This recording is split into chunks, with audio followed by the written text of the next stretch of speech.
Talking Star Wars presents Talking Avatar.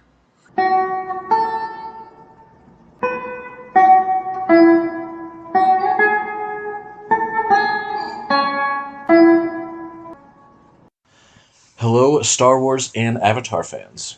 I'm Connor, And I'm Alex, and today we are going to talk about Avatar. as we're doing for the next few weeks.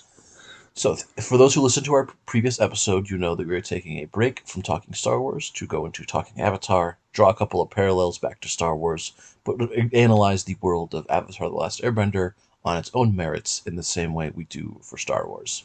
And today we're going to tackle a lot of people's favorite topic.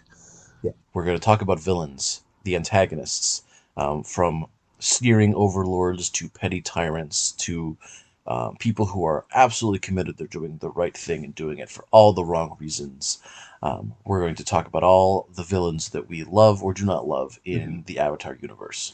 And I'm sure, I'm not full up on your animes and the like, but I feel like there's such a full spectrum of villains in this franchise, from the sympathetic to the totally cruel.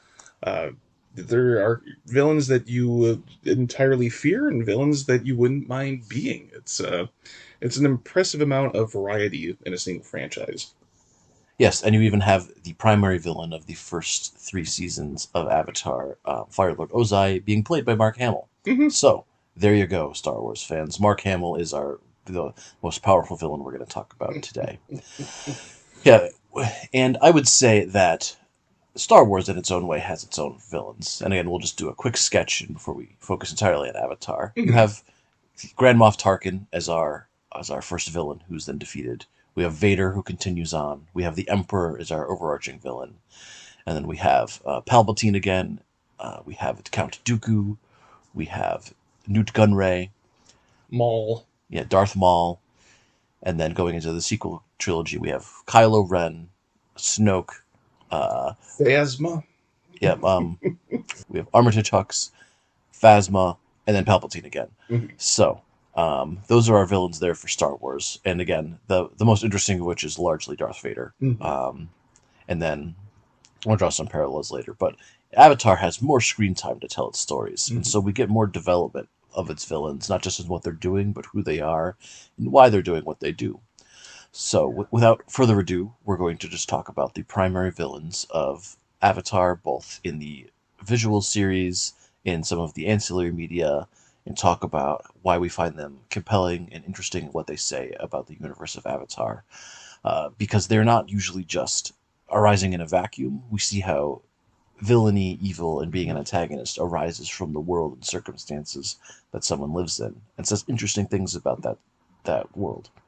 And so Ozai is set up as this overarching villain of the first, Avatar series, but we This don't would be see him so much. yeah, this would be Fire Lord Ozai, Yeah. the leader of the Fire Nation, who's engaged in the war. He's like the Emperor. We don't see the Emperor until a brief scene in The Empire Strikes Back, though he is mentioned several times. Mm-hmm. Fire Lord Ozai is the same way. He is in the background, directing his forces, but does not become directly confronted by the hero until the final act. It's an actual aspect of the show that Aang doesn't even know what this guy looks like, and he has dreams envisioning what the Fire Lord could be to humorous effect. But he's set up, I would feel, in just a very smart way where we don't see him until season 3. We don't see his face, and it's unremarkable. He looks like if his son Zuko had not been burned, just this kind of perfectly symmetrical, good-looking dude, which is a far cry from the Emperor's decrepitness and Vader's burnt visage. Yeah, we definitely lean away in Avatar from physical ugliness or physical being a non-ideal physical person, meaning that you're evil. That is certainly a taking storytelling from back even from the ancient Greek and Roman traditions, where in Star Wars it does twist it in an interesting way, where the power of the dark side corrupts you into looking awful unless you mask yourself. Mm-hmm. But in Avatar, our villains can look just like ordinary people. We'll talk about some of the other antagonists, but yeah, honestly, Ozai, our primary villain, is a ripped, early 40s general with, sort of an attractive physique. And while he's a sneering imperialist genocidal maniac, you couldn't tell that just looking at him, chilling in his robes with his sculpted eyebrows and oiled beard. And we don't get so much perspective into what kind of person he is, other than from the perspective of others.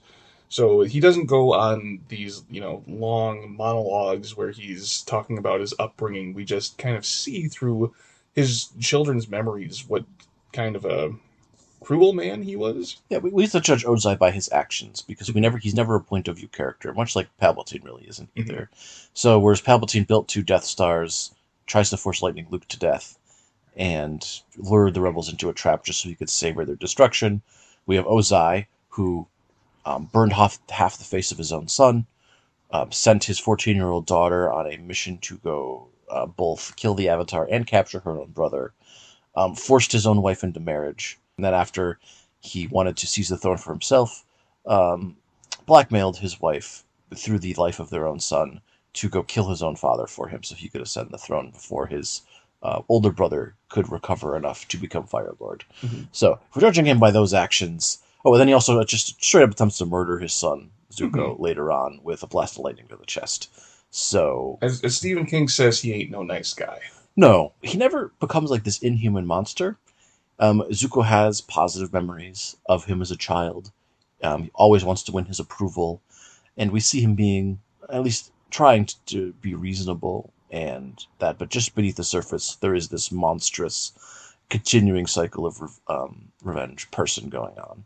So he very much wants to dominate the entire planet and ascend to Phoenix King and not just Fire Lord. He wants to kill a 12-year-old boy named Aang in order to prevent anyone from stopping him. These are not the actions of a good man. Yeah, and much like Palpatine wishes to use the Death Star to destroy entire planets, we have, and then thus attain his rule forever, we have Phoenix King Ozai wanting to use the power of Sozin's Comet to basically glass a continent to eliminate any threat to his rule.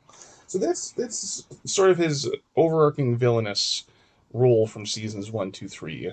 Yeah. So we don't have him as a direct antagonist in the first season, or really any of them until the end. Yeah. So much like Palpatine, he does not grow or change as a villain. He is a force. He is there to be toppled and defeated. He does not go through a character arc himself. And when he is toppled, it is a relief, and we are glad to see him gone. So but then going on the smaller level, much like individual movies in Star Wars have individual villains, we have season level antagonists in Avatar as well. So looking at a couple of those other villains in season 1, so we established our overarching villain early. Luke wants to fight the Empire, which means defeating the Emperor eventually. But before you can fight the Emperor, you have to defeat the people who are just immediately trying to cause you harm, which in season 1 of Avatar, it's twofold. There is Zuko, Prince of the Fire Nation, who is hunting him through the whole season, and Admiral Zhao. He is a high-level military official with aggressive sideburns and a sneering attitude, who employs all the local forces at his command to attempt to kill and capture our heroes. He is fulfilling sort of the same narrative function that Grand Moff Tarkin did. And he's in fact going after his own... I wouldn't call it a super weapon, but it's a well-planned act where it's difficult to unpack, but we have a lot of spirituality in Avatar. So the spirit of bending for the water tribe resides in a couple of koi fish, and he desperately wants to kill one of them in order to erase water bending from the world. Yeah, both Tarkin and Zhao want to engage in genocide at a cultural level to obtain their superiority. And Tarkin successfully destroys Alderaan, and Zhao continually attempts to capture, maim, kill, destroy, manipulate our heroes. And the moon. Yeah. Don't forget about the moon. Don't forget about the moon, yeah. He's not... And because he is so sneering and arrogant, he's not always the most effective at it. But he is powerful enough to be this significant threat, and is sort of almost as a stand as this quintessential, this is what the Fire Nation has become. This is the forces they can bring to bear. This is the violence and destruction that they bring about. So Zhao is, again, he gets no character development. He doesn't want to change. The only thing he gets throughout the series are promotions to more and more rank Mhm. as we go on. So As his foil, we have Zuko, who's really trying to accomplish the same thing, but he is on more of a fool's journey from his father. It's more of a go find this avatar who hasn't, surfaced in 100 years. If you find him, you'll come back. Uh, yeah, and it's not until there is an actual sign that Aang has returned that Ozai sends out Zhao in order to actually get the job done. Uh, we can see that, Zuko is on this fool's errand, but he is devoting everything he has to accomplish it. yeah. Yeah, Zuko, who is our other antagonist, is relatively effective. He hurts a lot of people. He fights. He chases our heroes down. He engages in every resource at his disposal to oppose our heroes. But he is doing it not out of personal malice, but out of a desire to be with his family and to make his father proud. It's And duty, it's honor. yeah, and so we are sympathetic to him in a way that Zhao's raw ambition we are not sympathetic with. And in fact, as we've said before, Zuko does eventually make his way to the side of our heroes, Mhm. but he is strictly an antagonist in season one, the Dirtagonist is season two, and then joins our cast of heroes directly in season three.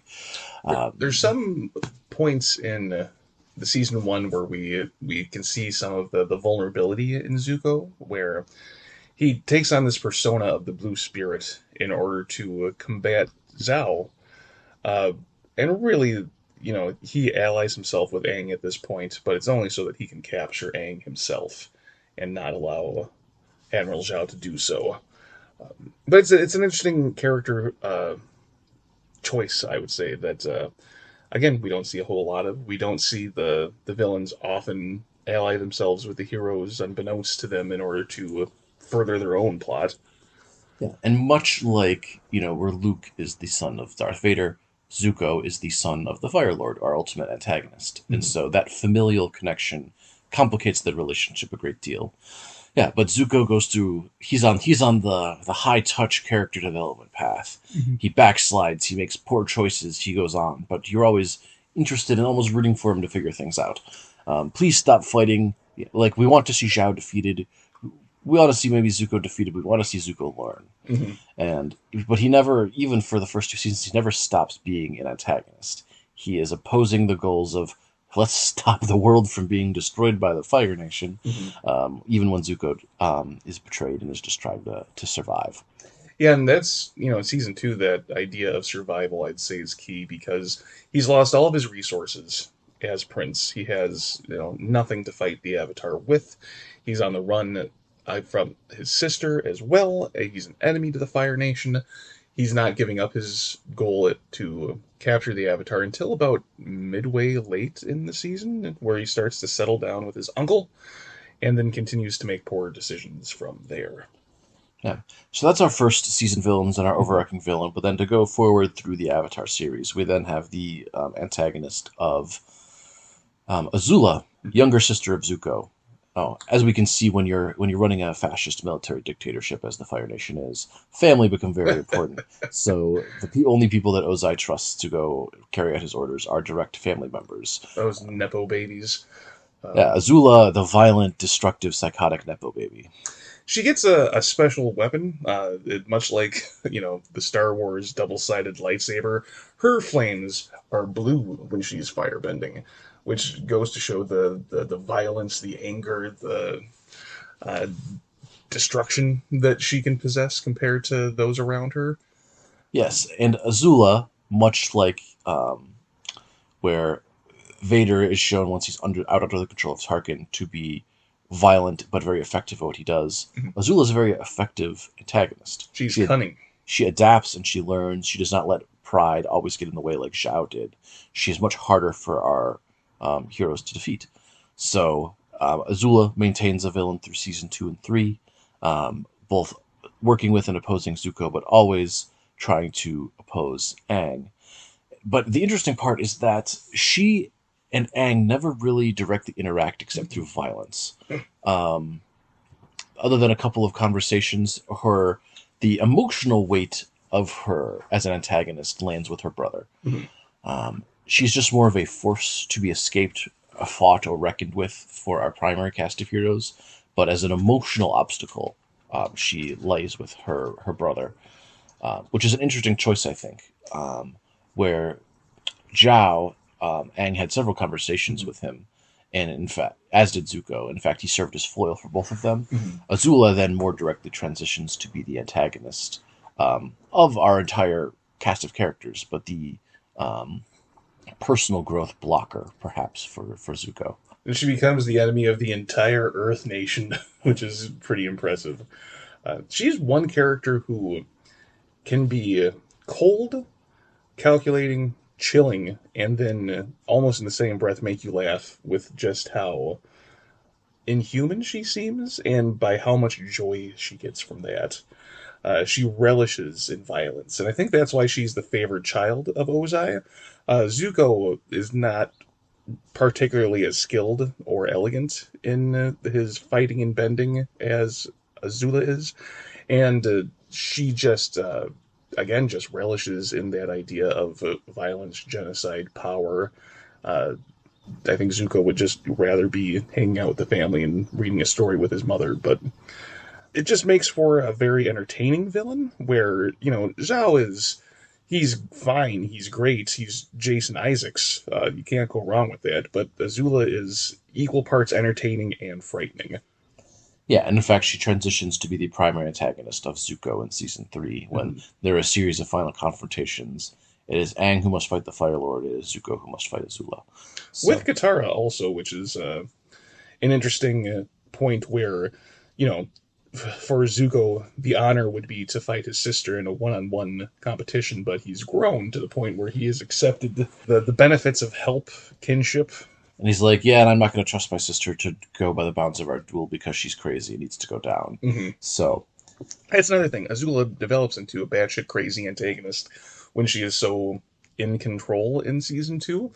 I think the responsibility that she is uh, gifted and the power that she is gifted in ruling the Fire Nation goes to her head, and she's not able to withstand that pressure as others would be able to later on.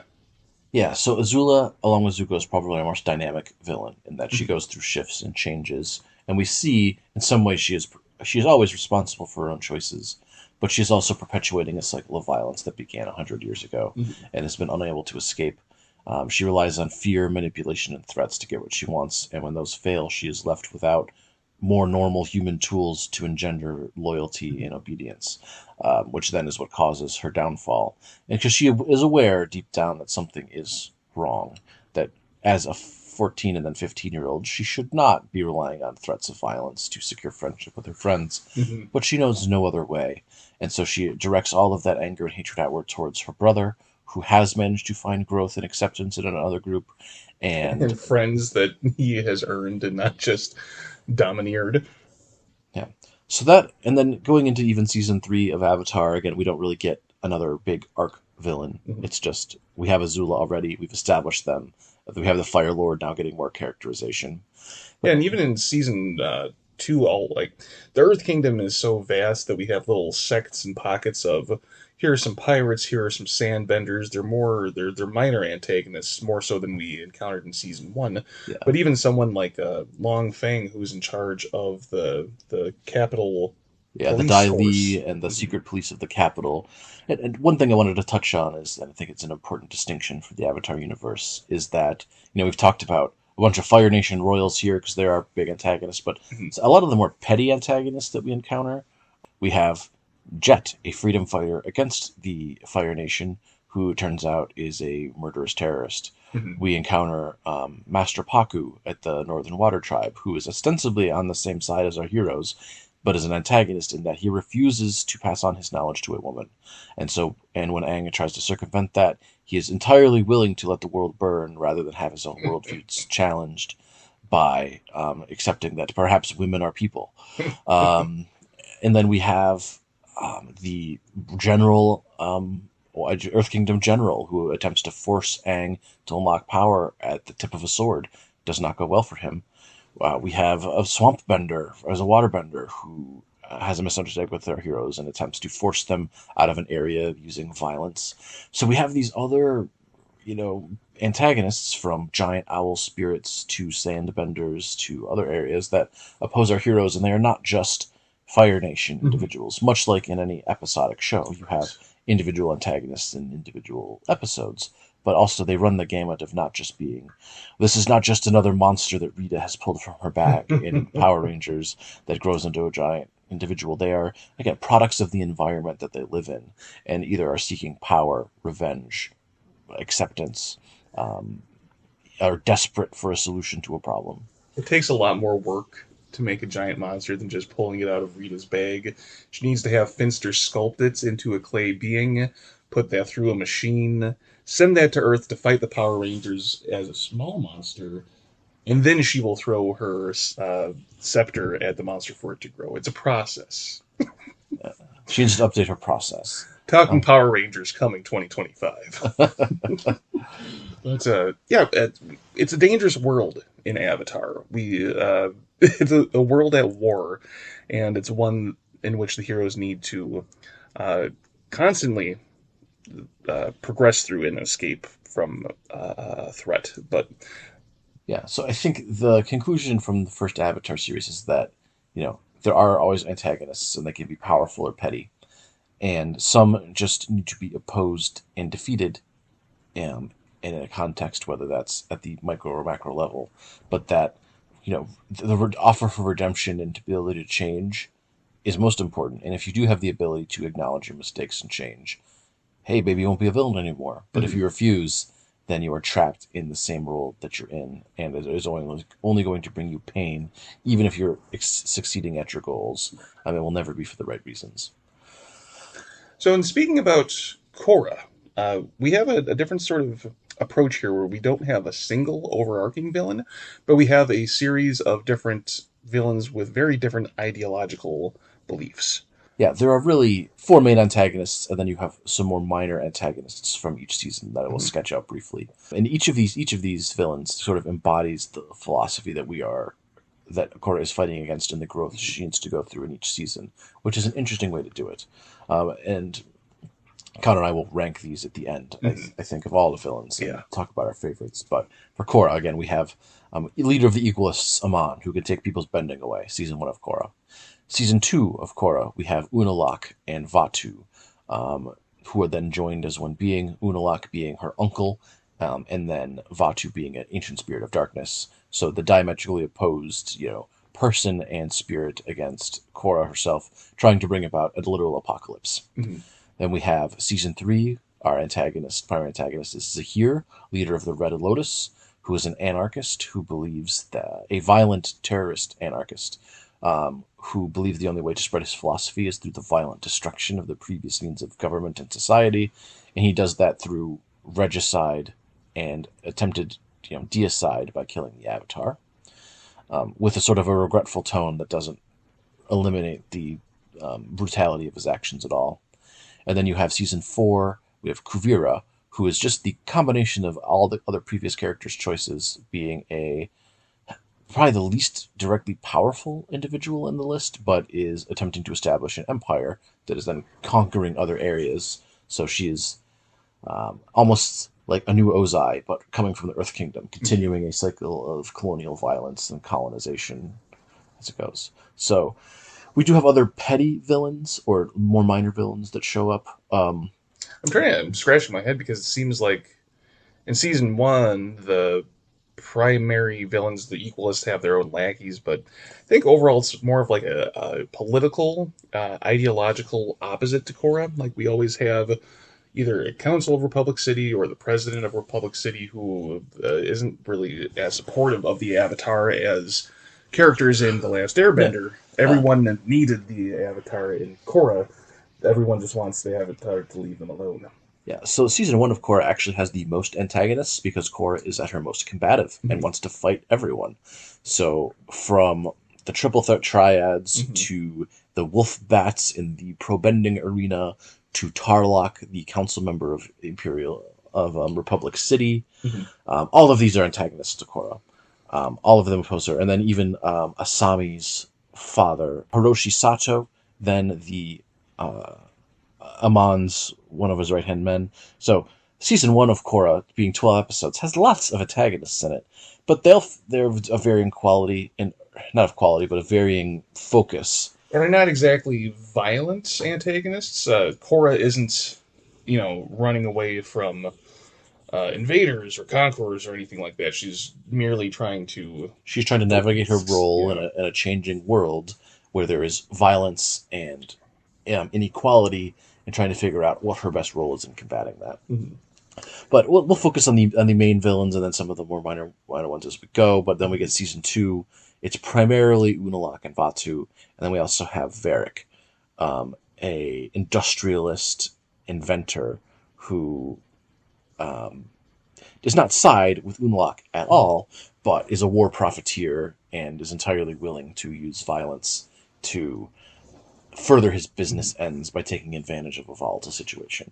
And this is I would say, the one villain that becomes a little threadbare because, as a character, Unalaq doesn't have growth much the same way that Ozai doesn't. He is a static villain. He's a villain that believes that what his goals are. Um, I don't even know what his goals are. I don't know what the point of bringing everlasting darkness to the world is. It seems very big, very operatic, but I don't see if we have a whole bunch of dark spirits enter the world, then I will immediately profit. If I become a super god, he wants to become a super god. And so while that is a threat, it is not the same sort of human ambition that we can more relate with in other villains. Well, this is why in the supervillain medley in season 4, none of the villains return Unalaq's calls. Right. It's like we got Wet Blanket Katara. It's a Wet Blanket Unalaq. But I think that turns 180 degrees by the time we get to season 3 with Zaheer, with one of my favorite villains of the series. I know we'll talk more about favorites in a bit, but Yeah, because Zaheer is entirely believes that what he's doing is necessary. He does not even debate the morality of it. He's like, yeah, these are terrible things to do, but they're necessary. And so Zaheer, with a sense of calm, with a sense of duty, with a sense of purpose, proceeds to murder, kill, destroy, and engage in the most horrifying activities while always having this philosophical bent to him. Midway through the season, he murders the Earth Queen, just straight up suffocates her on screen. just bends the air out of her lungs, which is. I mean, a man becoming a super god is scary, but someone using airbending, which is Aang's, bread and butter. The only time that we've seen airbenders are when the most altruistic and wonderful people use this magic system. But to see Zaheer use it in entirely cruel and dubious ways is it turns that power on its head and makes for a very scary juxtaposition. It's not magic, Connor. It's bending. Uh, But I use the overall, like, it's like the royal we. It's like the fantasy magic. It's not Gandalf's staff. It's more like pixie dust. yeah, but for those who enjoy memes, Zaheer's plan in Mhm. season 2 is basically Patrick and SpongeBob standing outside a burning Bikini Bottom and saying, "Look, Patrick, we saved the city." After he kills the Earth Queen, and the Bossing Say falls into violent anarchy. And this isn't for personal gain. He's not getting riches or power from this. He is merely returning the world to a better state, at least in his mind. He has a colorful crew as well. It's not like Amon, who has a group of followers. We're all faceless Mhm. followers of his will. He has a powerful, eclectic collection of companions who are truly committed to the same Mhm. cause and his vision. He has inspired loyalty. He has charisma. Mhm. Um, and his plan is the one that comes closest to fruition. He almost kills Korra and almost kills the Avatar entirely. Mhm. And in fact, Korra is barely able to survive. I know he's deeply traumatized by the experience. Yeah, Um, physically and emotionally and mentally. yeah, so Zaheer is probably one of other than another expanded universe villain we might bring up, is Mhm. probably the most effective personal antagonist for the Avatar that we see, in that she not only challenges Korra's physically, but also her beliefs, and that he is able to articulate his purpose in a way that Korra is not. Mhm. And Zaheer, while he fully intends to kill Korra, wants to give her the opportunity to speak and be heard and be listened to. And he regrets what he sees as the necessity of killing her. Mm-hmm. And then Kuvira, her personality is not as colorful. Yeah, so season 4, our villain is Kuvira, the Empress of the Earth Empire. Though she holds off a little bit on naming herself Empress. Really, she's the great. They call her the Great Uniter, which when you're channeling a little Hitler energy and you don't want to call yourself the Führer, let's just go ahead and use Great Uniter, right? She doesn't. I will. After Zaheer, to have someone with as big of a personality would have been difficult to try to accomplish, but I think that in terms of the motivation, we've had 2 series where the Earth Kingdoms were really just rocked. The poor leadership, just these widespread areas that are difficult to manage, and we finally have this answer in the form of Kuvira, who is trying to bring some glory to the Earth Kingdom that we as viewers have never seen to this point. Yeah, we'll delve more into this when we talk about the politics, but the Earth Kingdom is largely a feudal system with a devolved central government that allows a lot of local autonomy, which has allowed things like spotty corruption and inadequate infrastructure to thrive in a very large country. And again, has been, I think, just seen as sort of this default, they'll be fine for a while. And this is almost like reverse character development, where the after effects of previous decisions have made minor supporting positive character Kuvira turn into a fascist dictator. And she even wins over some of our heroes to her cause initially, before they realize what her true plan is, which is conquest, much like the Fire Nation. She wants to conquer areas that she sees as the birthright. She wants to make the Earth Kingdom great again. Yeah, and we're saying all these things, and she's a dictator, and it's awful. But unlike Ozai, who seems to, he feels that he is powerful and therefore deserves to rule the entire world, where Kuvira is like, you know what, we've dealt with enough people interfering. It is time for us to rise up again, powerful. Yeah, she sees this as restoring the Earth Kingdom and then the Earth Empire back to its historical borders, as a reaction to the trauma inflicted by the Fire Nation invasions a century and more beforehand. So there are now smaller states and buffer areas. Perry's want independence, and Kuvira is not willing to let this up. So she is almost a purely political villain. Whereas if Zaheer was a spiritual existential threat to Korra, Kuvira then comes back and is like, the world is still a messed up place and requires an avatar to deal with these problems. How are you going to handle it? She has no spiritual goals at all. She is engaged in an arms race and some unethical experimentation as far as brainwashing and stealing energy from the spirit world, but not for just entirely for military purposes. So what are you gonna do, Korra? You faced the spiritual villain and barely survived. How are you going to deal with this very practical threat to the stability of the world? And my giant robot mech. I mean, giant devices have always been, a go-to villain thing in Avatar, even, from giant drills to Zeppelin fleets to Mecha. So, I'm just glad we didn't have Korra return to her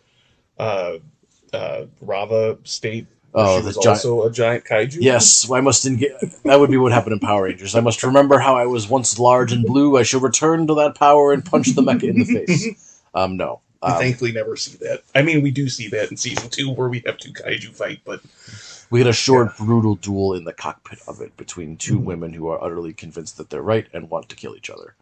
So, the Korra doesn't really want to kill Kuvira, but has acknowledged that she might have to at this point.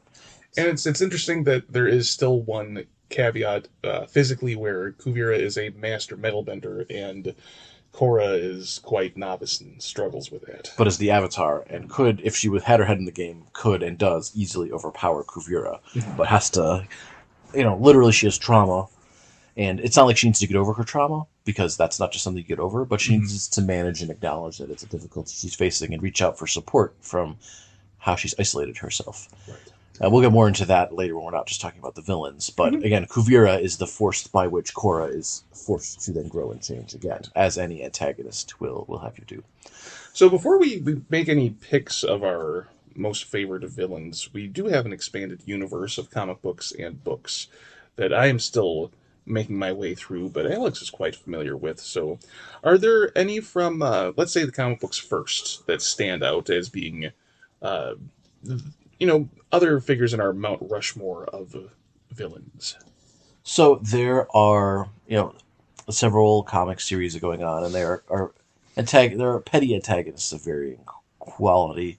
I want to just call out ones that I see that have a significant impact on the philosophy and outlook of our characters. So one of them that stands out to me is Lilling, the matriarch of a Bender supremacist movement in the comic Imbalance.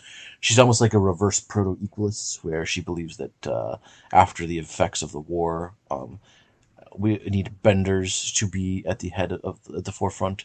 She is critical of the Earth King for being a non-bender, and thinks that non-benders deserve to be second-class citizens. Sort of this paternalistic. We must defend the weak with our bending powers, and she thinks the Avatar should, by default, be on her side because he is the most powerful bender, and has no patience for sort of this. They are the weak and they must be protected. They don't deserve a place in decision making ability in a world ruled by so much power. We have some.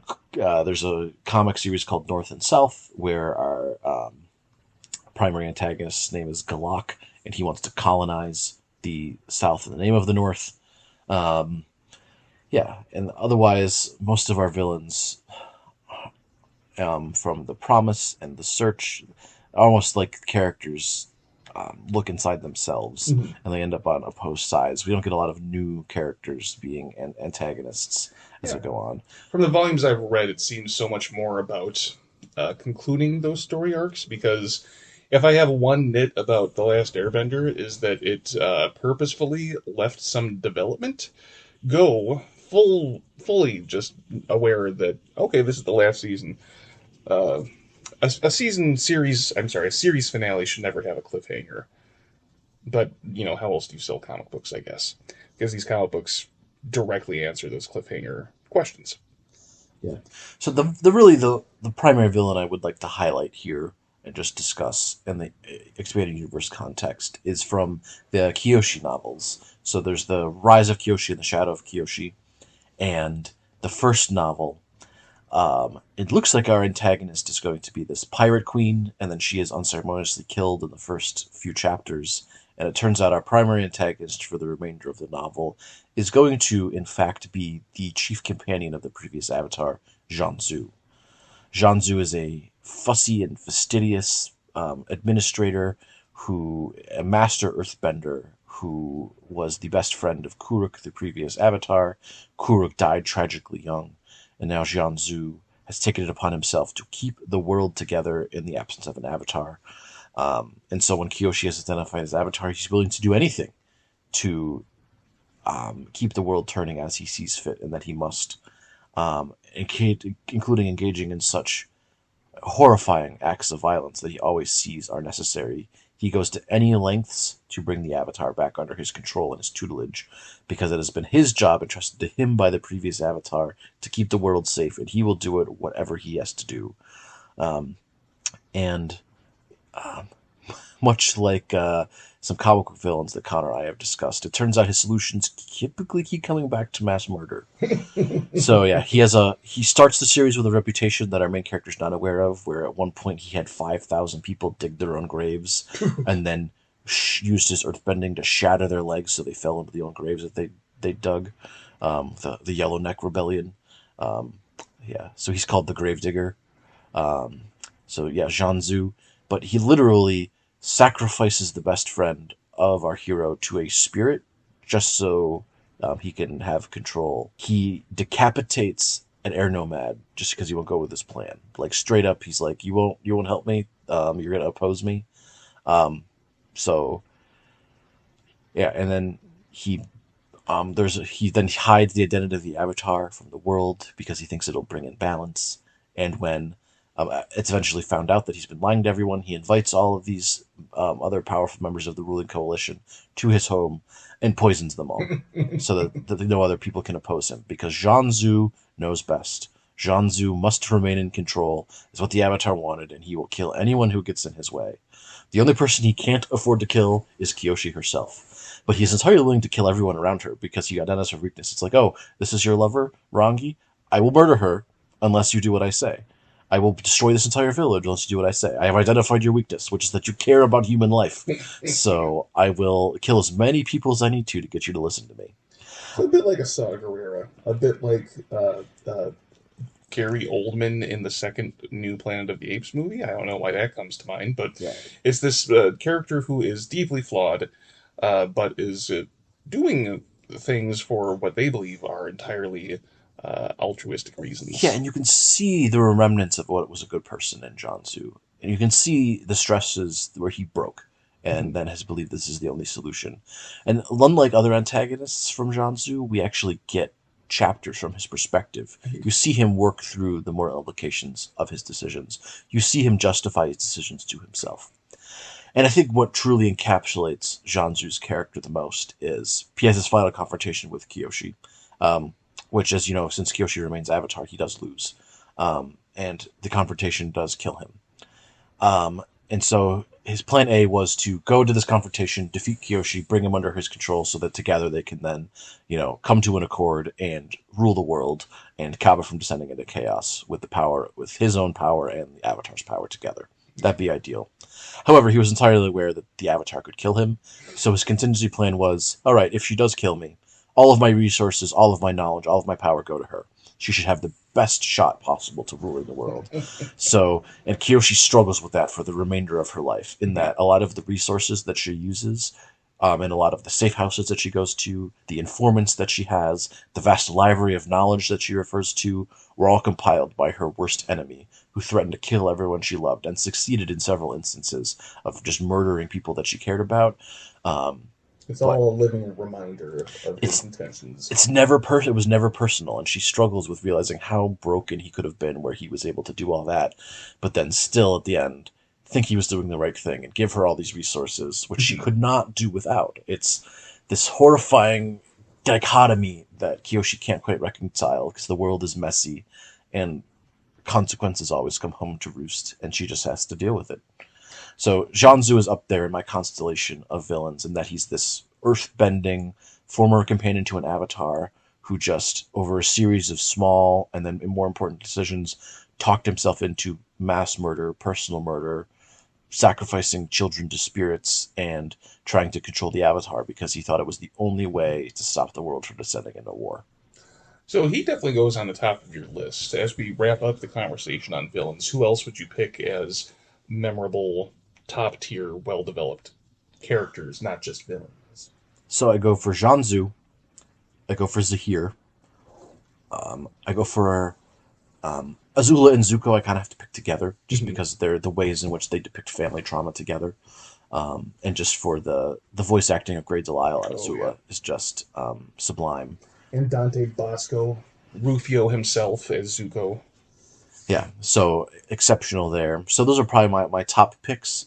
And then I do have a soft spot for Long Feng and Varric, just because they are sneering at people who are just trying to maintain their own personal power in a time of upheaval.